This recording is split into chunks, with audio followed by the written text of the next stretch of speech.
portrait de la semaine à l'occasion de la célébration ce samedi de la Journée mondiale de la liberté de la presse. La rédaction a décidé de faire le portrait d'une figure incontournable des médias au Sénégal.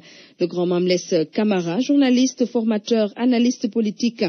Un portrait signé Anna Rocha. Promenez-vous dans les coins et recoins du CESTI où il est actuellement formateur. Ses étudiants et ex-étudiants ne tarissent pas d'éloges à son égard. Chaque jour qu'on est en cours, on apprend quelque chose de nouveau avec lui.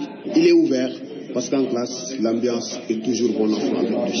C'est un grand homme, l'un des rares intellectuels au Sénégal qui ont gardé leur posture d'homme libre. Avant d'être enseignant, Mamlès Camara est surtout connu et respecté pour sa carrière dans le journalisme. Pourtant, c'est tout à fait par hasard qu'il embrasse le métier de journaliste.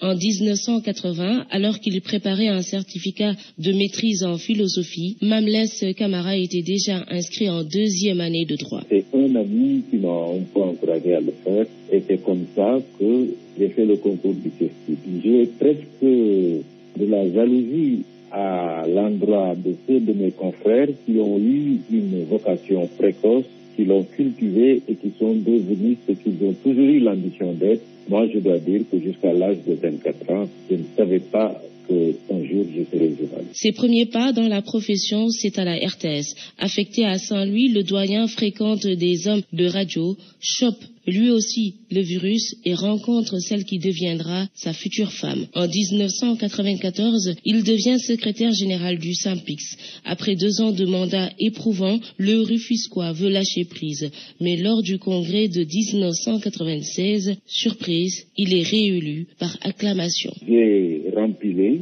mais au bout d'1 an et demi, j'ai démissionné de mon poste de secrétaire général du SYNPICS parce qu'à l'époque, je devais, avec Sidi Lamine Niasse, démarrer la radio Walfadjri et je considérais qu'il était incompatible d'être à la fois secrétaire général du syndicat des travailleurs et d'occuper un poste de directeur. J'avais également démissionné de la RTS la même année, au mois de septembre, en 1997, pour être libre et plonger sans prendre de parachute pour faire Walfadjri. Et au bout de 11 mois, là également, j'ai déposé une démission pour aller faire le matin. Ne me demandez pas si j'ai démissionné du matin, parce que je vous dirai oui, j'ai démissionné du matin, parce que, bon, un certain nombre d'événements, dont une maladie qui m'avait frappé, avait eu raison un peu de disposition à travailler en tant que directeur de publication de ce quotidien. Homme de foi et de fortes convictions, diront certains. Le temps passe, le syndicaliste devient donc patron de presse.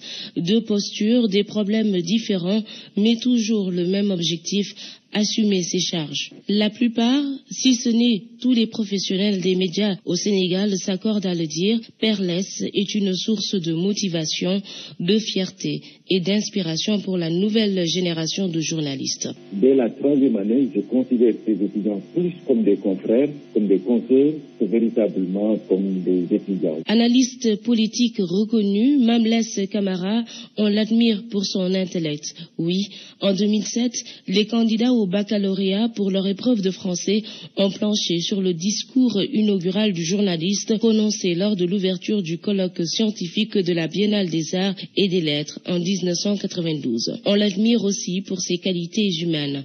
Son accident vasculaire cérébral lui a certes laissé des séquelles, mais n'a pas eu raison de sa personne, de sa personnalité.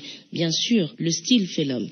En tout cas, longue vie à Mamlès Camara, une référence pour les jeunes journalistes.